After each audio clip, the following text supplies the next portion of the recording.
bit about him. And Prof is an equal opportunity offender when it comes to offending people, both in high places and in low places, with the truth. Prof was hired to be the anti-corruption czar in Kenya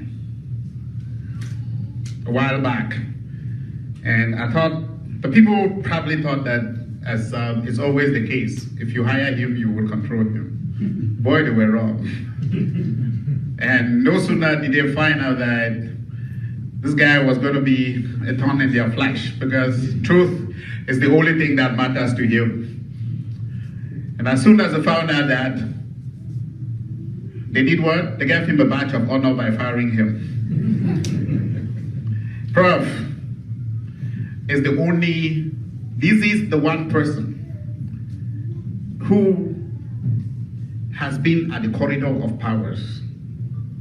But when it comes to right and wrong, he has only one answer. That is to support right under wrong. When it comes to supporting justice over injustice, there is only one thing that is right for him, and that is justice over injustice.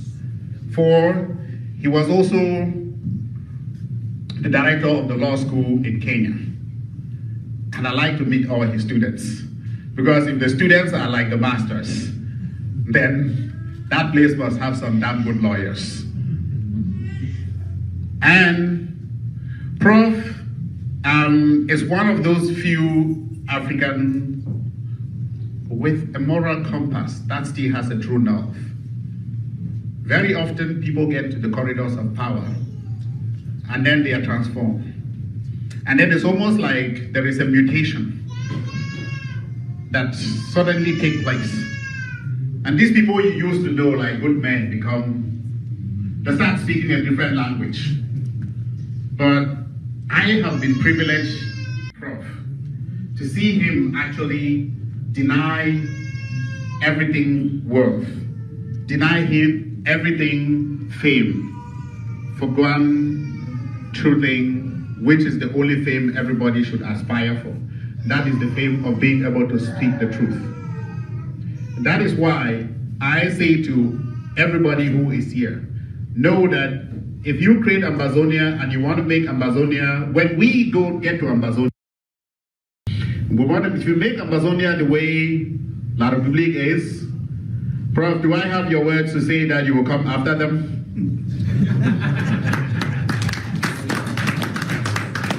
So, in other words, Prof is not a friend of just the physical body. He is the friend of the ideas. So it is our ideas that is attracting him here. And therefore, without much ado, please give Prof a resounding round of applause to really hear from him, learn from him.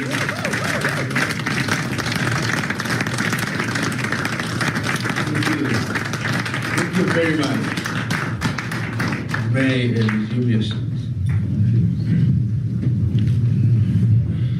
Let me start by asking you to be silent for 1 minute and just ask yourself the question, am I genuine?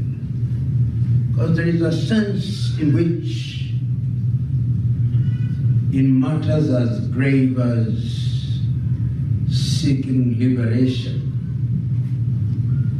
one must introspect and one must have doubts and one must be true to oneself. And in the world today, we are surrounded by many things so that we never have moments of introspection. When we are driving, we are attracted by the Facebook or we are Googling something. And today, courtesy of social media, people say things that they don't think through. Today, courtesy of social media, under the mask of anonymity, people insult you and you insult others without consequence. Just ask yourself. Within freedom movements, courtesy of history, we know that enemies have always planted fifth colonists. You only have to read the history of many nations and many peoples who have been involved in struggle to know that sometimes in a struggle is like a couple sleeping on the same bed, but having totally different dreams. Ask yourself these fundamental questions as Southern Cameroonians, present here in the United States of America, yet your spirits are unsettled. There are those who possibly thought when they came to the United States of America that they were running away from the problems in Southern Cameroon. But there is a sense in which the problems are here with you. You may have the conveniences that the Western world affords, but you are not at ease. You are not at ease because your kith and kin in the mothership are not at ease. So that when you have breakfast, may define it as an American breakfast, it doesn't quite satisfy you. Because they are your kith and kin who are going hungry in Southern Cameroon. You may have security provided by this foreign government, but your kith and kin may be exposed to danger and death on a daily basis. And this is why I think that my good friend here, Dr. Folefak, and the Southern Cameroon community invite us who are not Southern Cameroonians to do only one thing to energize you.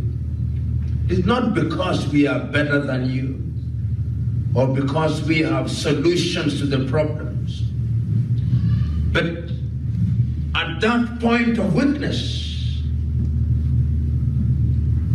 to remind you that struggles such as these are never for the faint-hearted. You know, when I and all of us must read history, because when you have a sense of the past, then you have a sense and a true view of the future. And there is one statement that I reflect on time and again. Is a statement made or attributed to that German priest, Martin Niemöller, who during the Second World War is famously recorded to have said of the Nazi Germans that when they came for the communists, I said nothing because I was not a communist. When they came for the trade unionists, I said nothing because I was not a trade unionist. When they came for the Jews, I said nothing because I was not a Jew.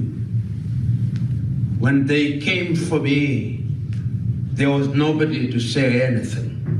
And I think the moral of that story was better and more articulately stated by a man who belonged to this land and was agitating for equal opportunity for all, Martin Luther King Jr., when he said that injustice anywhere is a threat to justice everywhere.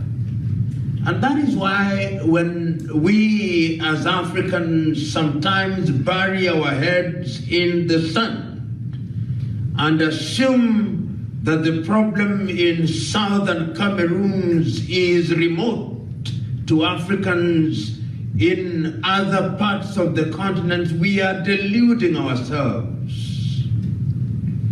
It was Ghana's Kwame Nkrumah who famously and correctly stated in 1957, on the day of the independence of Ghana, that Ghana's independence would be meaningless if the rest of Africa was not free. Those words, in my view, ring true today as they were spoken nearly 62 years ago in Accra, Ghana. As a young man, we were familiar with the struggle for independence through history because we were too young, possibly, to understand the early days of the struggle for independence. But we were familiar with the history of Cameroon as we knew it then. And we knew, courtesy of history, that Cameroon was one of the countries that were arbitrarily carved out by the European powers in 1884 in Berlin, in Germany, and that a portion of it became a fiefdom of France, and another of Great Britain. Whether it's still great is another debate, or whether it was ever great at all is another debate. But we call it Great Britain because it conquered and colonized the world.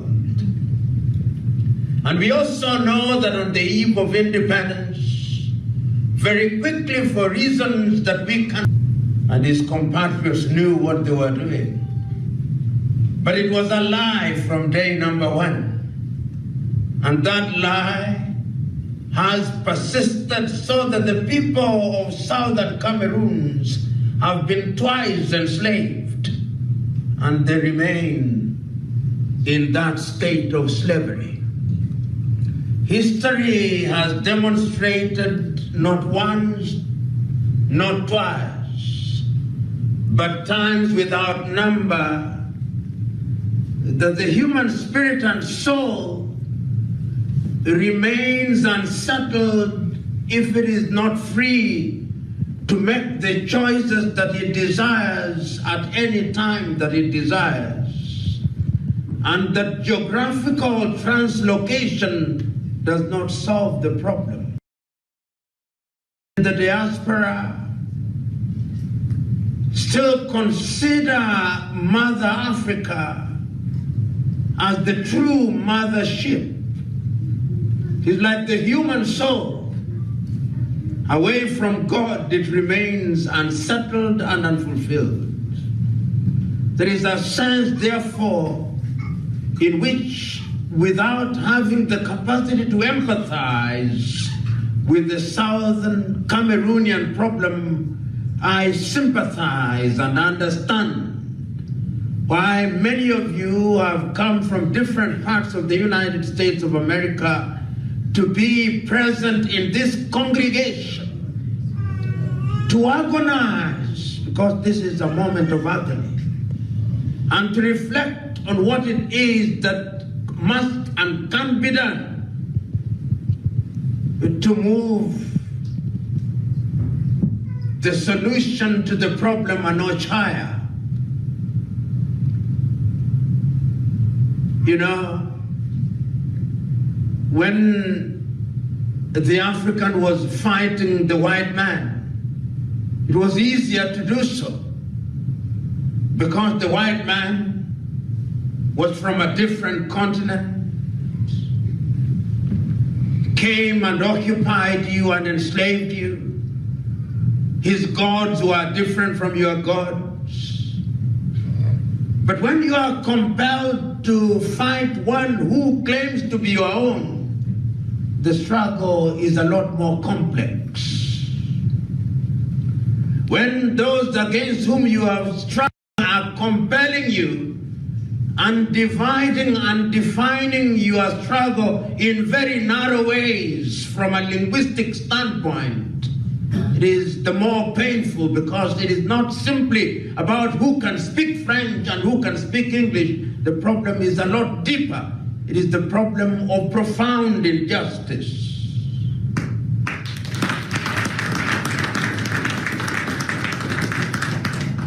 And that injustice is one that is being perpetuated under the guise of what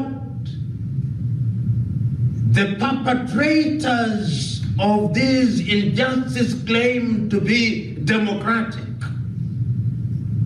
So that the regime of Paul Biya, like many African regimes have perfected, every so often hold something that they describe as elections.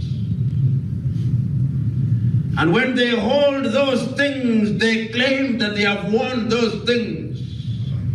And they claim that they have the people's mandate. And when they stifle your agitation, they say that they are doing it for a greater good. And they even sometimes succeed in persuading other African countries to remain silent about it, so that there is almost a conspiracy of silence about the problems in the southern Cameroons in Africa. I thought during the 32nd meeting of heads of states and government in Addis Ababa, Ethiopia, that one of the things that would have been given a pride of place in terms of trying to find a solution was the question of the southern Cameroons, but I doubt that it ever received even a mention. That is where you are. That is how painful it is. The southern Cameroon problem is a lonely battle, a lonely struggle, so that some British parliamentarian will be told a story and will be persuaded, and the House of Commons will possibly discuss the history of southern Cameroon for 15 minutes. The American Congress will do so. Some state legislature in the United States of America will do so. But beyond these occasional and periodic voices, the continent of Africa is largely silent. So that while Paul Biya has the arrow's head of this diabolical regime, continues to bestride African and Cameroonian politics as if he was untouchable, yet he ought to have the biblical mark of Cain upon his forehead for him to be recognized for who he is, the perpetrator of evil.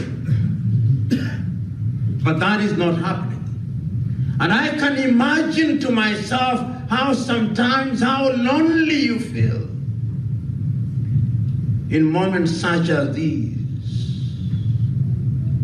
One would have thought that after 1994 in Rwanda, when Africa and the international community remained mute of malice, as people were being slaughtered, that this time round they would have woken up and spoken about and against the creeping genocide in southern Cameroon. But the only thing that we learn about African history is that we learn nothing from African history. Those are the pains that I am quite certain sometimes make many of you to ask, can this battle be won? But you are not the only ones who have asked these questions. Over the years, men and women involved in struggles such as yours have had these critical moments of doubt.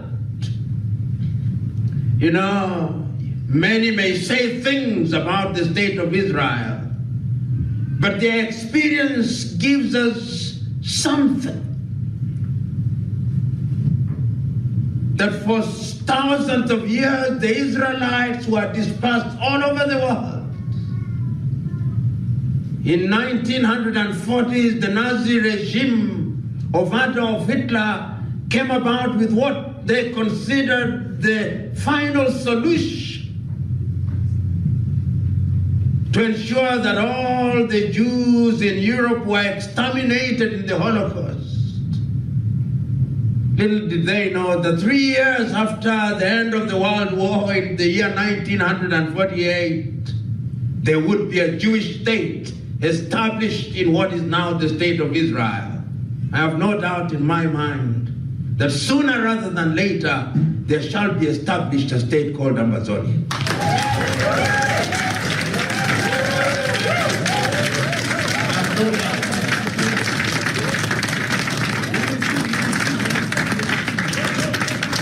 There are those who have asked me at different forums, how can you possibly be talking about African unity and you are talking about the dismembering of an African country? I say that there is nothing that is incompatible with what I'm saying. I'm simply saying that Amazonia will be a better member of a united Africa rather than humiliating with this.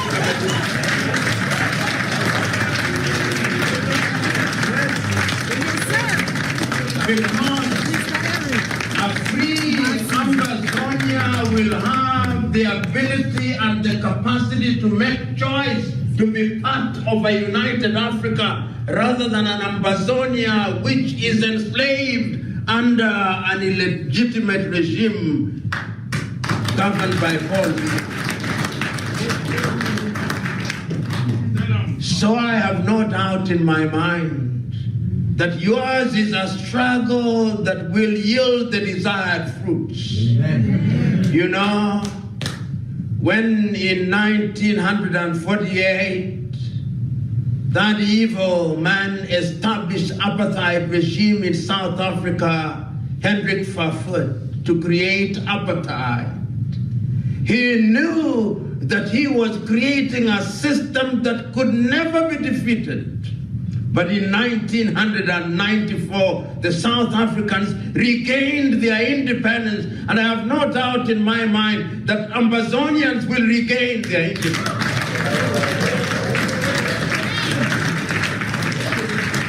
But yet there is one thing that I know. There is one thing that I know, that you will regain your independence not because of the pronouncements that we are making from this platform, no. You will regain your independence not because of the number of seminars and the number of symposia that we hold, no. You will only regain your independence because the men and women of Amazonia have identified that there is need for unity.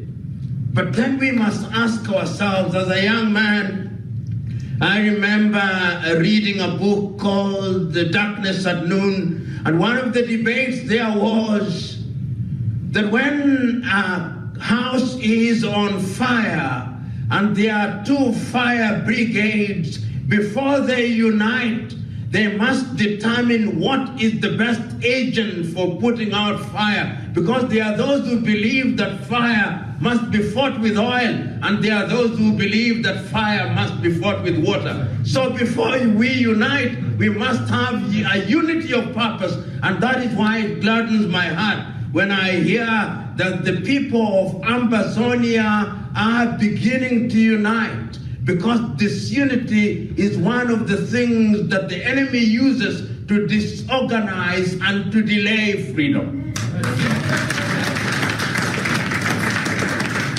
You know, there are times when people can't be tired and say that it cannot be done. What can I do? I think a few weeks ago, a few months ago, there must have been people in Algeria who are thinking that Bouteflika was larger than life, almost as large as death. But the people of Algeria came out, and Bouteflika is no longer the president of Algeria.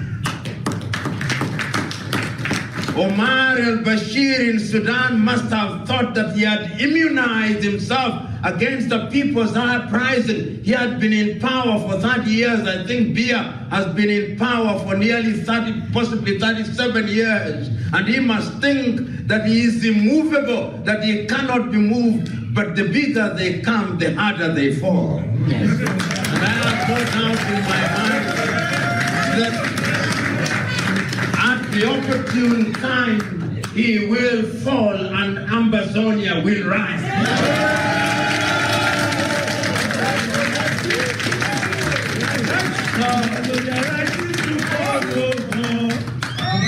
Today we are gathered here to remind ourselves that we are part of the struggle. We are gathered here to remind ourselves that whatever little contribution we make, it is a contribution.